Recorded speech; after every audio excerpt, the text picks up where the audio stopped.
Pakistan is expelling India's ambassador and suspending trade ties as a result of Delhi's move to revoke the autonomy of its part of Kashmir. The region remains in lockdown for a fourth day now, with security forces on high alert. With shops closed, residents say they're running out of fresh food. Telephone and internet connections have also been cut, and a curfew remains in place. Well, in a heated session of parliament, Pakistan's foreign minister, Shah Mahmood Qureshi, had this to say. We are linking our Independence Day celebrations with the right of self-determination for Kashmiris, and from free Kashmir to Indian-occupied Kashmir, and from it to all the bazaars, streets, towns, villages and cities of Pakistan. We will say in one voice, Kashmir will become Pakistan. Okay, let's go straight now to Delhi. I'm joined by our correspondent there, Nimisha Jaiswal. Nimisha, the Pakistani foreign minister, setting out a very clear goal there. How far is Pakistan prepared to go to make Kashmir a part of the country? Well, Brian, the first thing to establish here is that this region has been claimed by both neighbors, Pakistan and India, in its entirety ever since the partition of India. So Pakistan has made this claim about wanting to claim all of Kashmir for itself for the past 70 years. But when it comes to how far it's willing to go, I mean, of course, two wars have been waged between India and Pakistan over the region. And now, after India's latest move, Pakistan has downgraded trade and diplomatic ties with the country, with India. India has also responded, urging Pakistan not to do so. But Pakistan is also prepared to appeal to the international community. The United Nations has weighed in, urging both regions, both countries to be calm and to not take up military action. But right now, of course, Pakistan has relied on international backing and in the past as well has continuously encouraged the international community to weigh in, because they say that Kashmir should have a plebiscite, as was once planned, that the Kashmiri people should get to vote. Of course, when it comes to India's perspective, India believes and has continuously alleged that Pakistan has fueled insurgency in the region. So according to India, Pakistan would be willing to increase that. But of course, the line of control between India-administered Kashmir and Pakistan-administered Kashmir remains tense.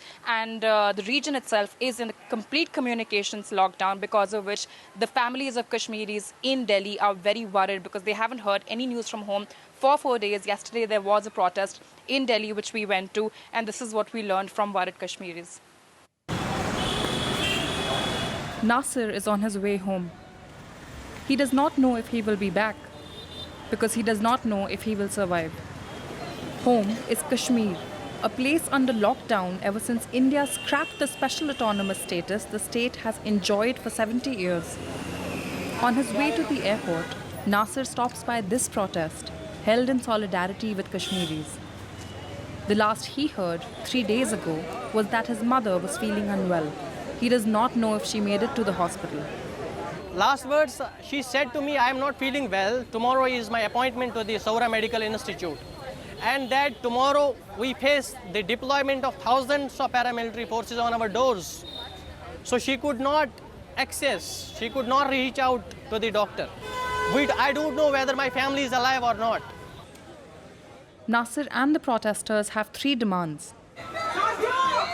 Reverse the government's decision, lift the communications blackout, and release arrested local leaders.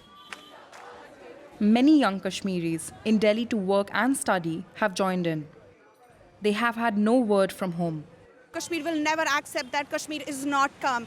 There are reports of violence that are pouring in, except that we have no ways to confirm whether it's true or not, which makes us all the more anxious and worried for our families. And the Modi state will have to answer this. Someone like me who has lived independently for 8 years now, I haven't known the feeling of homesickness for 8 years. And it's for the first time in 8 years that I'm feeling homesick, that I want to go home, because my parents don't know why I didn't turn up at the airport. I don't know if they went to the airport to fetch me. Despite fears for their own safety if they protest openly, they don't know what else to do.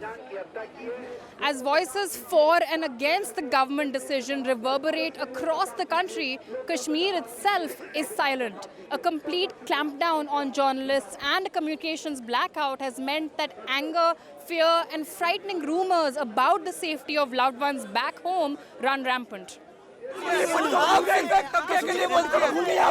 Yet, some scoff at these worries, claiming that any protests against the government's decisions are anti-national and baseless. This group has shown up to shout down the protests against the government. Who are you to stop the government's progressive order? What is your intent? Is the ISIS funding you? Are anti-India foreign forces funding you? Who are you? As anger boils over on both sides, Kashmiris are trying to decide whether it is better to mobilize protests here or try to reach their families. For Nasir, despite the risks, he knows he has to head home. He has to at least try. Namisha, your report points to all the tensions inside India and between Pakistan and India at this point. Can a further escalation between Delhi and Islamabad be avoided at this point?